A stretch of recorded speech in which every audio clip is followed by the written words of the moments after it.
since we had e-patient Dave, I think he's the most tweeted person since the conference started. So it's a pleasure to have you here, really.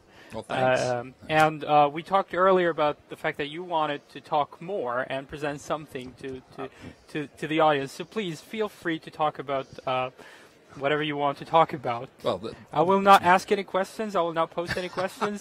It's all yours. No, you have to. You have to. We need to interact. This is engagement, right? Yeah, absolutely. There's no end to the things I will talk but about. You're the one who has the valuable information. Well, no. This is really an interesting conference. I go to a lot of events, and things are being said here that I'm not hearing other places. Like okay, what? one great example is the session I was just in was on engaged e-patients, and I asked the moderator at the beginning, are you going to define what you mean by e-patients? Because a lot of people mean a lot of different things, and if people have a conversation with different definitions, they get confused.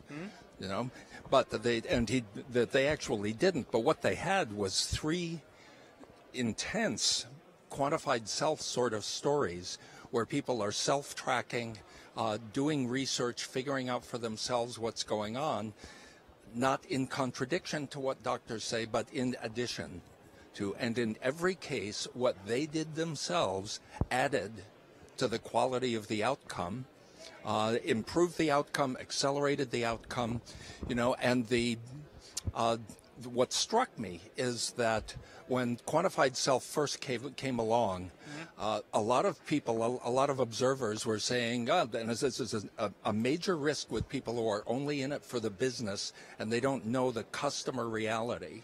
All right, a lot of people said, this is just narcissism. These people are just fascinated with their own navels. Now they want to measure it and tweet the result.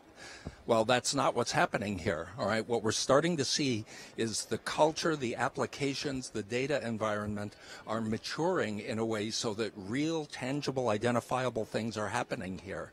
Right? And physicians in these stories who are alert to this, awake to this, are seeing new things happen that they couldn't do on their own. And it illustrates that an empowered, informed, thinking, enabled patient can be a better partner to the physician. I was actually fascinated by the fact yesterday in your presentation that you said when you got your cancer diagnosed, your doctor actually prescribed to you an online forum to go to and to communicate with other patients. How often do you think that happens nowadays? Well, I don't have any data on that. What I do know is that more and more physicians are realizing that this can be legitimate. The challenge we have in his case, in Dr. Sand's case, he knew the manager, the creator of this online community for my disease. Of course, most doctors don't know somebody who they know is good and reliable for every disease. So we need to build up a sort of I don't know, maybe it'll be something like a Yelp or TripAdvisor ratings system for, this community is good, this community is bad. A side note, something that I just discovered in a blog post from a year ago, Susanna Fox, who's one of the best researchers in the world on what people really do online, commented last year that in the dialogue about whether vaccines cause autism, most of the pro-vaccine discussion that she found was on Twitter, and most of the anti-vaccine discussion she found was on Facebook. Now, if that pattern bears out, you could say that the conversation on Twitter is likely to be more professional and thinking, where the conversation on Facebook is more likely to be emotion-driven and less scientific. I don't know. But what we're finding now, a common thing that several people have asked me about at this event is, how do we know what information is good? There was a poll question this morning. If we look at all this information online, will we become what some people call cyberchondriacs? Will we become a little bit hypochondriac? That question goes all the way back to Adam and Eve. Is it good for us to see this information? We might get scared.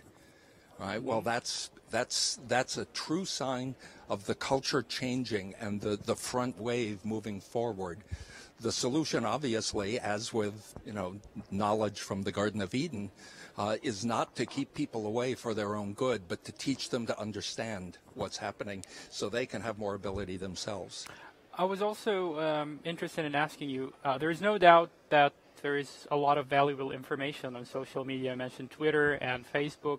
How can we actually make use of that, take this forward? Well, you're throwing kids into a playroom with a whole bunch of toys, and they will decide what they find useful. So you suggest wait and see? Well, I suggest, no, I wouldn't say wait. I'd say jump in and see what happens. I don't remember the specifics, but in the session I was just in, one of the quantified self patients found information on his own that was useful to him. It might not be useful to any other patient, but that's the whole thing. With data liberation, we get to do things even if nobody else in the world finds any value in it. I want to quote one of my favorite lines because it's so important. People say, be careful, there's garbage on the internet. Well, yesterday I quoted Dr. Eisenbach, who said that in a 3-year study he found no cases of death by Googling. True.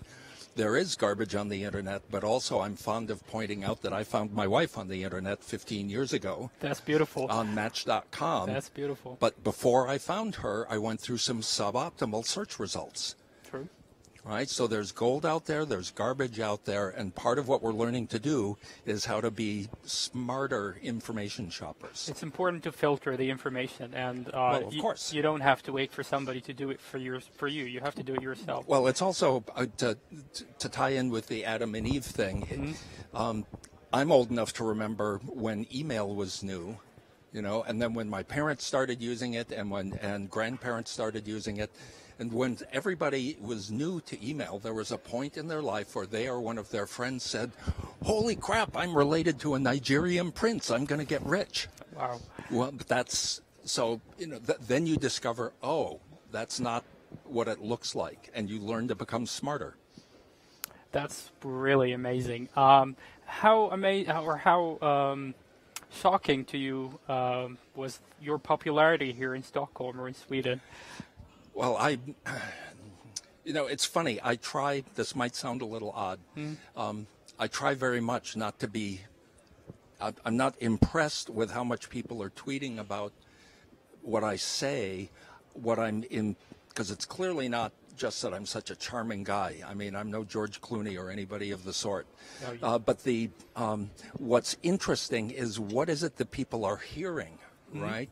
That's altering their view of things, because that's where the access to changing the culture is. So what I'm really curious. I only got to speak 20 minutes yesterday, but people heard things that are altering their perception, and that's a good thing. Well, we're running out of time, but it's really, really amazing to talk to you. I mean, time flies when we talk to you. Sure. Well, but I would really love, or we would love to see you again here in Stockholm, maybe next year. Sure. Yeah. Well, I learned so much from visiting the Nobel Museum.